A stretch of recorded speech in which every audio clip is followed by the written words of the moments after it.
के बाद अब तय है कि बिहार में बदलाव का आगाज हो चुका है। भारतीय जनता पार्टी नए बदलाव का नेतृत्व करने के लिए पूरी तरह से तैयार है और इस वर्तमान सरकार राजद जदयू की सरकार को हम उखाड़ फेंकेंगे आने वाले समय में। नमस्कार, आप न्यूज 4 नेशन देख रहे हैं। मैं हूं आपके साथ वंदना। बिहार के युवा इन दिनों सड़क पर हैं, सरकार से लगातार नौकरी की गुहार लगा रहे हैं। हालांकि सरकार कहीं न कहीं इन सब चीज़ों पर खड़ी नहीं उतर रही है। बीजेपी का क्या रोल है, क्या इन युवाओं के साथ बीजेपी किस तरह प्रकार जो है खड़ी है, हमारे साथ बात करने के लिए हैं निखिल आनंद, बीजेपी के जो है नेता प्रवक्ता। कैसे देख रहे हैं, आखिरकार इन युवाओं को कैसे न्याय मिलेगा? देखिए, बिहार में जिस तरीके से छात्र, युवा, शिक्षक तमाम लोगों को बरगलाया जा रहा है, ये अपने आप में हास्यास्पद है। अब तेजस्वी यादव ने कहा कि पहली कलम से 10 लाख नौकरी देंगे। नीतीश कुमार जी ने कम से कम उनको एक राष्ट्रीय पर्व पर यह घोषणा करते हुए अपनी जुबान के बारे में समझ लेना चाहिए कि कितने ईमानदार हैं। उन्होंने कहा कि 20 लाख लोगों को हम रोजगार देंगे। अब ये 10 लाख 20 लाख कह के और 4 सालों तक आपने युवाओं को सीटीईटी, एसटीईटी, बीटीईटी पास लोगों को मेरिट से शिक्षक की नौकरी देने का वादा किया और कई फेज में आपने नौकरी दी भी, और उसके बाद 5वें साल में आप कहते हैं कि बीपीएससी से परीक्षा होगी। ये छात्रों का भविष्य उन्होंने अंधकार में डाला है। आज बिहार के छात्र, युवा, शिक्षक चौराहे पर खड़े हैं। ये तो अपने आप में ये सबको दिख रहा है कि बिहार की सरकार कैसे युवाओं को ठगने जा रही है। हम इसके खिलाफ सड़क से लेकर सदन तक बिल्कुल आंदोलनरत हैं। लेकिन निखिल जी, रोजगार को लेकर, बेरोजगारी को लेकर तमाम राजनीतिक नेता जो हैं इसको लेकर राजनीति तो करते ही हैं, लेकिन कहीं ना कहीं फलाफल जो निकलना था वो निकलने वाला वो नहीं दिखता है। आखिर कारण क्या रहता है, चाहे वो बीजेपी हो, जदयू हो या आरजेडी हो? देखिए, बिहार के सामने जो चुनौतियां हैं वो दूसरी है। बिहार की अर्थव्यवस्था पूरी तरह से चौपट है। इस क्षेत्र का अपना रेवेन्यू जनरेशन कैपेसिटी कितना है? मुश्किल से 40,000 करोड़।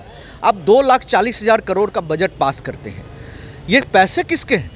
केंद्र सरकार के पैसे हैं। जीएसटी का हिस्सा देखिए, बिहार को अनुपातिक जो शेयर है बिल्कुल ज़्यादा मिलता है और कहीं से भी केंद्र सरकार ने बिहार के हित में कोई निर्णय लेने में कोताही नहीं की। इसके बावजूद पुल, पुलिया, इंफ्रास्ट्रक्चर डेवलपमेंट, जो अर्बनाइजेशन का ग्रोथ रेट है, आप तमाम चीज़ें देखें तो केंद्र सरकार पूरी तरह से प्रयासरत है। लेकिन अब 1750 करोड़ का पुल ध्वस्त हो जाता है और नीतीश कुमार चुप्पी साधे रहते हैं।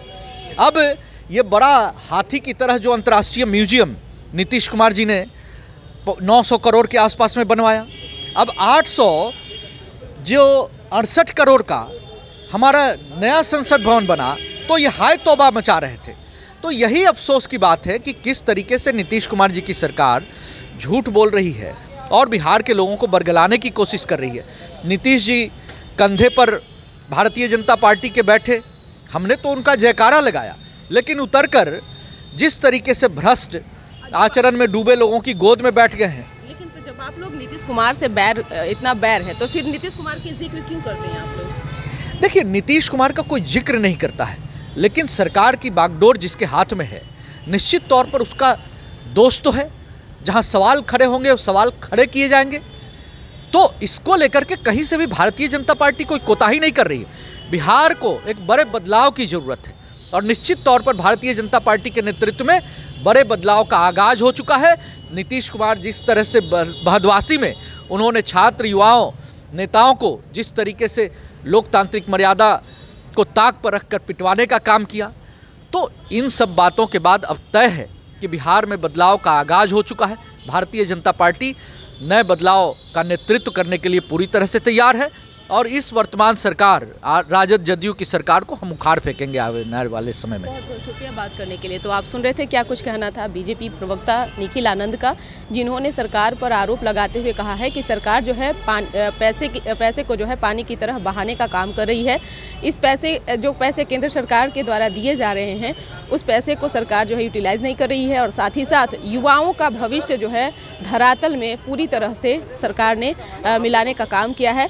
अब बीजेपी इन युवाओं के साथ खड़ी है, सरकार को इसका जवाब देना होगा। इसको बस इतना ही। बने रहे न्यूज 4 नेशन के साथ। धन्यवाद।